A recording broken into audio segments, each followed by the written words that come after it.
"We do not want to go down a larger climbing path," said ABC News exclusive. The president of the Joint Chiefs says that the U.S. goal is to deter Iran-backed Houthis.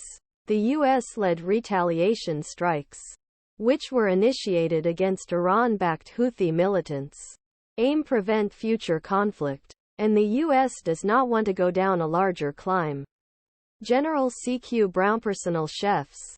ABC News head Global Works reporter Martha Raddatz said in a special interview.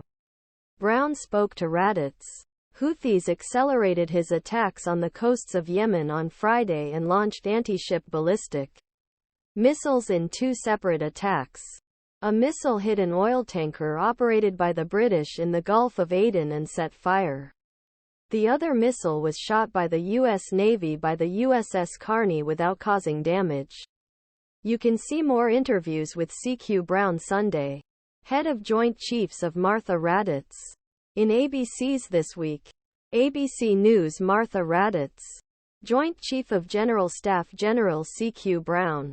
Jr.interviews with ABC News. Raddatz's special interview with Brown will be ABC's This Week on Sunday. Raddatz asked Brown about suggestions of critics that Biden administration is not difficult enough in these militants or Iran, which U.S. accused U.S. of financing attacks. Brown, president of President Joe Biden's best military advisor, said, "I ask, what do they want? Is it a wider conflict?" Brown said that the target was a deterrent while protecting U.S. forces.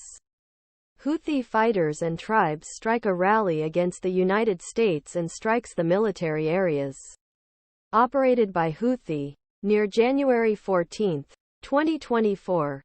AP We must be thoughtful about our approach in these areas. And we can't fully predict how any of these groups will react. And we don't want to go down a larger climbing path to a much wider conflict in the region. He said. Houthis has been insisting on more than 30 attacks in Red Sea since the autumn last autumn and supports United States against Israel's war against Hamas. In case of an oil tanker operated by British ship was damaged and crew had to leave ship. Abed officials said that crew could do on a lifeguard ship, that the USS Carney and a French warship were en route to provide aid. The Senate Republican leader Mitch McConnell and Parliament Speaker Mike Johnson welcomed U.S.-led strikes and called them necessary but delayed. The United States and allies should not leave room to doubt that the days of unanswered terrorist aggression have ended, said. However, the other deputies first insisted on consulting the Congress.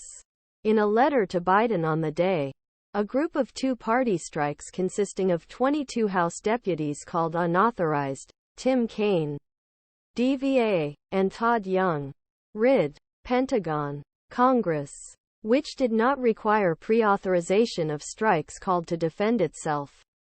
We call on your administration to get permission from Congress before involving United States. Another conflict in Middle East.